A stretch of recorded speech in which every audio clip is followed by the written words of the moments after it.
Hello everyone and welcome to today's session. We will be discussing about the just unveiled financial budget with Mr. Straton Makundi, who is a tax expert and managing partner from Auditax Tanzania. Mr. Straton, you're very welcome. Thank you. Thank you very much, Deborah, for having me in this session.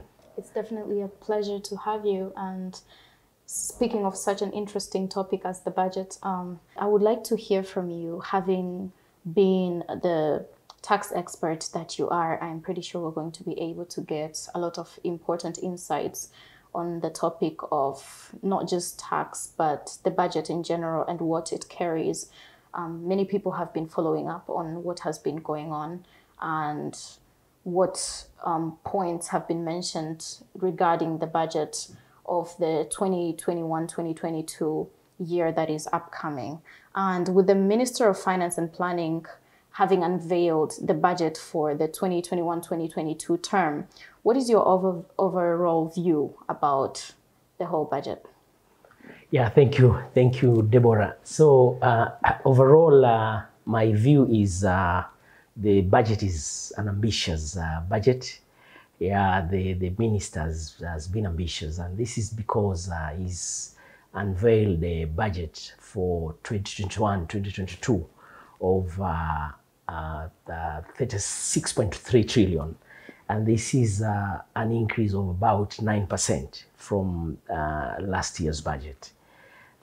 So given the circumstances we're having now, like the challenges of COVID-19 and the missed revenue targets, if you look at the revenue collections, tax revenue collections, overall revenue collections up to April for the previous budget, we missed the target by about 13%.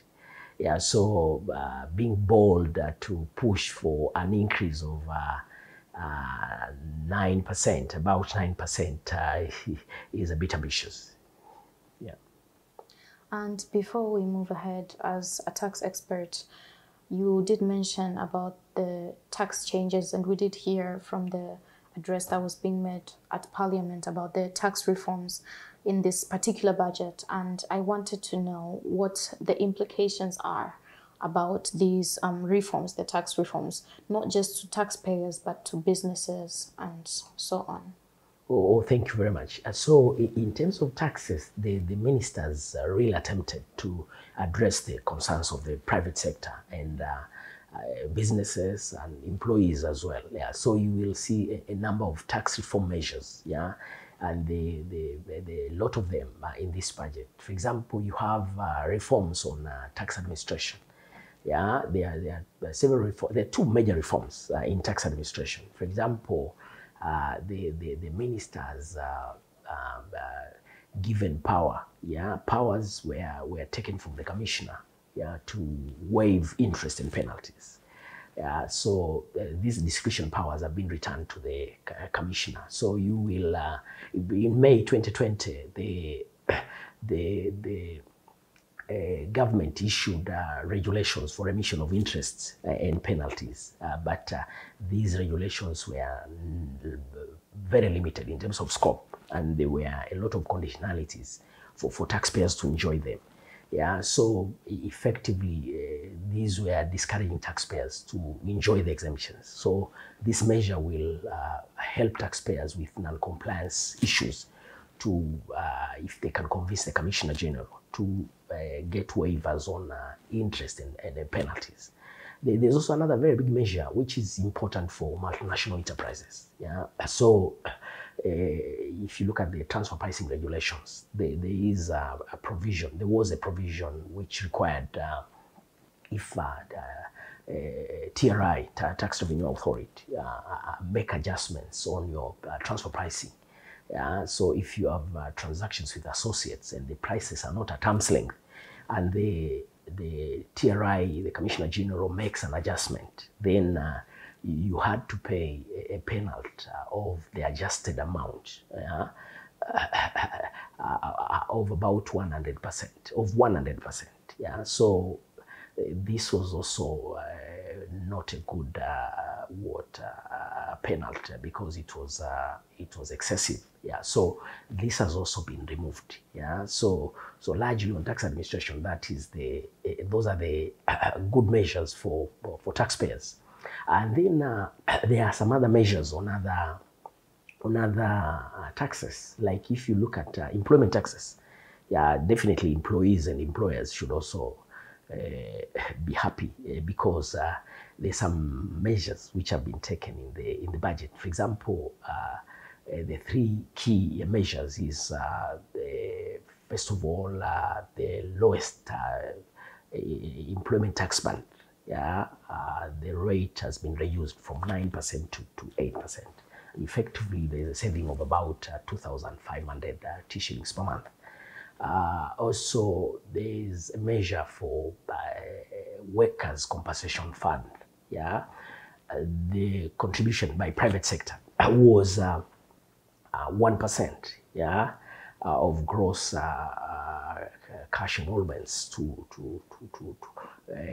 by employers as payments to staff. So this has also been reduced from 1% to 0.6%. So it's going to help employers and employees generally. And then there's also a measure which will be celebrated probably by small businesses and startups in terms of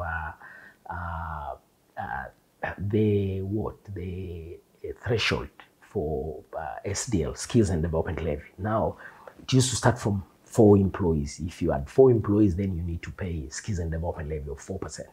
Now, it will start from 10 employees and above. So this is also a very good measure, and these have been complaints by the private sector. So the minister has actually taken them into account. And then if you look at other taxes like VAT, for example, there are also good measures there. For example, there's been for NGOs, exemptions of VAT for imports and local purchases, for projects with agreements with the government. Yeah, so this is a very good measure for NGOs. Also for NGOs, the process of applying for VAT exemption. It used to be you need to get the minister publishing a government notice, and then you start applying. But now you applied directly to TRI. Yeah, so there will be time saving, there'll be efficiency. Yeah, this is also a very good measure for NGOs. There's also another measure for VAT exemption. Yeah, on smartphones, tablets, etc. Yeah, the government is aiming on data penetration of 80% by 2025. Now it is about 46%. Yeah, so you can see that is also a very good measure. There are also some other measures like excise duty. Yeah, so the government has reduced. This is a very good news, especially to beer drinkers. Yeah, the government has reduced excise duty for locally grown and malted barley. So that is a good news. Is over 100 shillings reduction. There's also increase in excise duty for spirits. Yeah. So those are some measures. On excise duty, there's also good news. The government has not increased excise duty for most of the products. Yeah.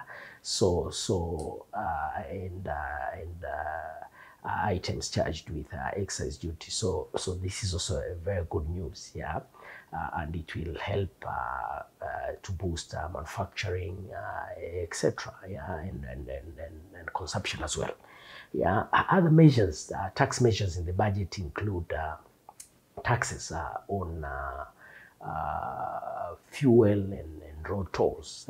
There's been an increase there, and the minister is aiming at getting funds to fund rural road construction, for example. Yeah, so those are some measures on fuel and road tolls, but there's a tax also levied, a levy on money transfer fee and SIM card levy. Yeah, so the government has decided that there will be a SIM card levy of between 10 shillings and 200 shillings per day per SIM card. Depending on the ability of the user to recharge, and a money transfer fee, So these are some of the measures affecting telecoms. In terms of other taxes, you have a proper tax. So the government has decided, because of the challenges in collecting overall administration of proper tax, the government has decided to introduce, include payment of proper tax in prepaid electricity bill. So there will be, for ordinary buildings, 1,000 shillings per month, and for story buildings, 5,000 shillings per month per meter, per 1 meter. So there will be some regulations issued to clarify some areas of administration. So overall, these are some of the major tax reform measures in this budget. Another issue that I wanted to talk about is the payments that are being proposed towards owners of SIM cards, and that there should be, a person can be charged up to 200 for simply having a SIM card per day. And if you do the math, that is over 60,000 in 10 months. And as much as it might not be a lot of money in Dar es Salaam, there are some villages and regions out there where that is an annual rent for a house. For example, where I come from, there are some houses that rent for 5,000 a day. And so as much as people who live in cities where the circulation of money is much faster won't be able to feel the pinch as much, but there are some people out there who will be able to feel this pinch very much into their day-to-day life system, not to mention a person who has, let's say, 2 SIM cards or 3 SIM cards. How is this on the best interest of the users? Yeah, thank you very much for that question. A good question. So you see, if you, on one side, if you look at the arguments by the minister, the minister is talking about the challenges facing the country, like infrastructure challenges, especially in the rural areas, the issues of water, for example, access to water, etc. So on one hand, the minister, I see the good intention of the minister, trying to open up the country, trying to address the fundamental challenges which are facing the same people who some of them are going to suffer these additional taxes. So you see the good intention of the government to try and open up the country, to try and ensure the infrastructure is improved, and productive activities are taking place. But on the other hand, you see that conflicting with financial inclusion, for example. That conflicting with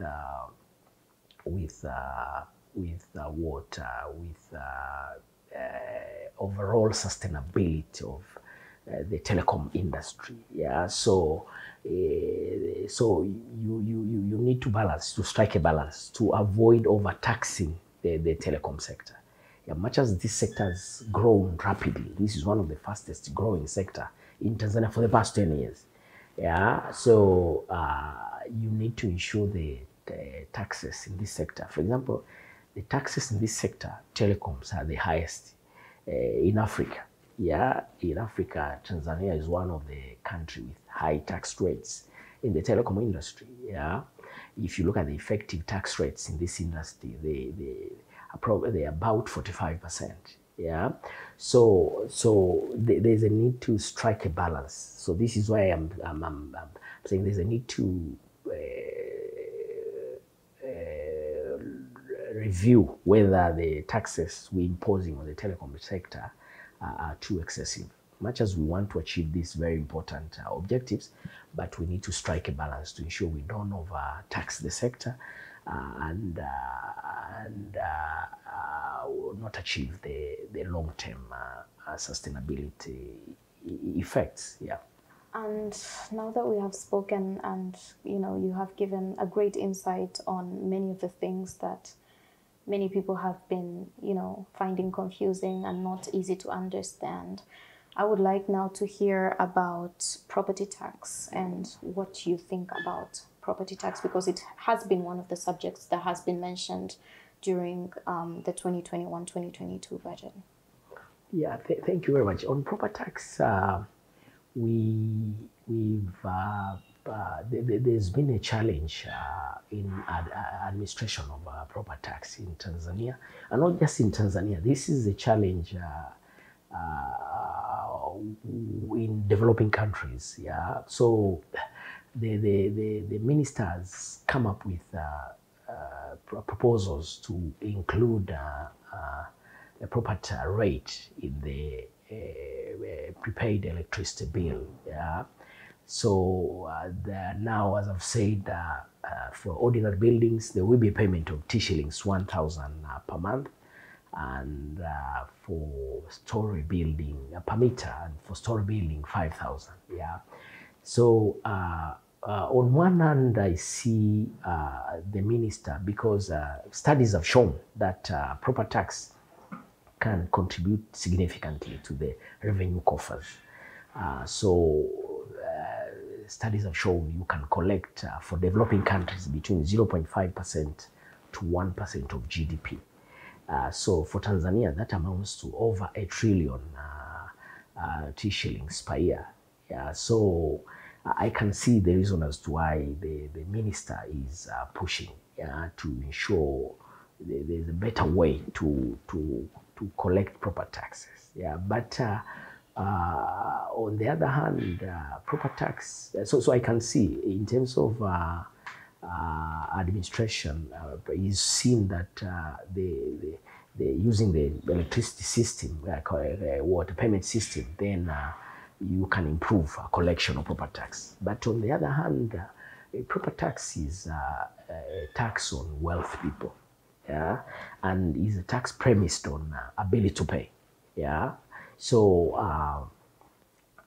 you need to ensure whatever measures you're taking, then you're not missing that point in terms of not just ensuring administrative efficiency, but ensuring you target the wealth people. Yeah, the principle of equity to ensure equity. So there are a lot of challenges in the proposed measure. Yeah, because there's some, for example, houses not connected to the prepaid meter for TANESCO, for example. Yeah, so others are using solar, for example.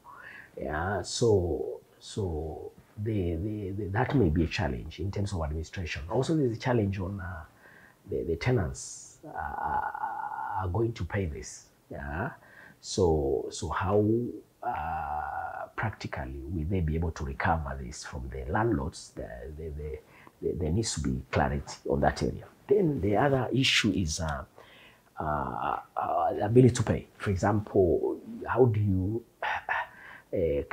differentiate? For example, I've not seen anything about industrial properties, commercial properties. Yeah, so you see, because they must be differentiated from residential properties. Yeah, but there are even more bigger challenges. Like, for example, I've seen countries like Ethiopia and Mozambique, for example. They've been very successful in administering property tax.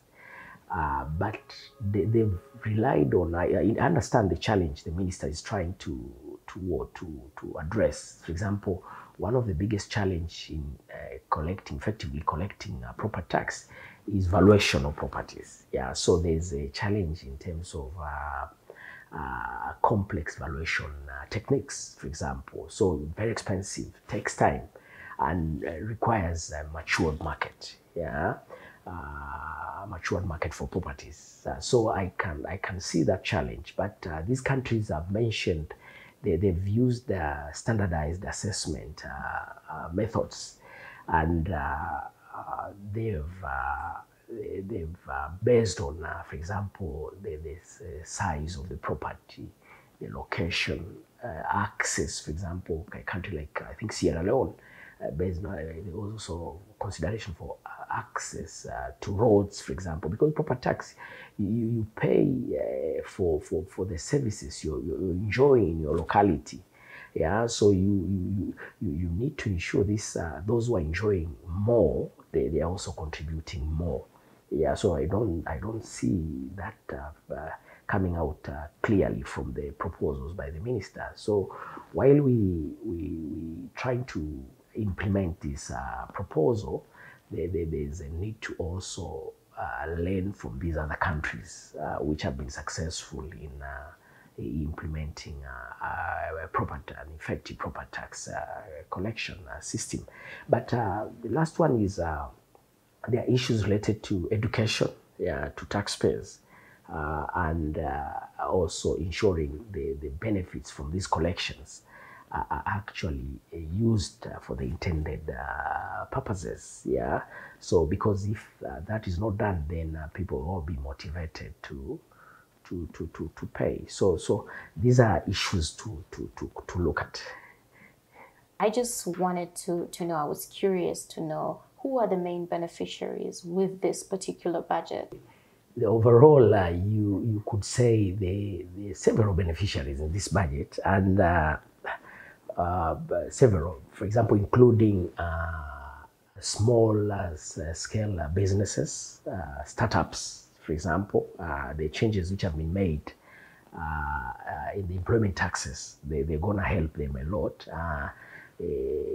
Also, beer drinkers, I would say, they've had their locally beer drinkers, the prices will probably go down because of these measures, and overall also there's not been additional taxes on these products. I would like to really thank you for joining me today, Mr. Straton, and for the viewers and listeners out there. We were discussing about the newly released budget of Tanzania for the year 2021 and 2022. My name is Deborah Lwila. Please catch up on me on our next session, at our next discussion. It's going to be exciting as usual. Thank you very much. Thank you, Deborah. Thank you very much. It was really nice to have you. Yeah, thank you very much. Thank you.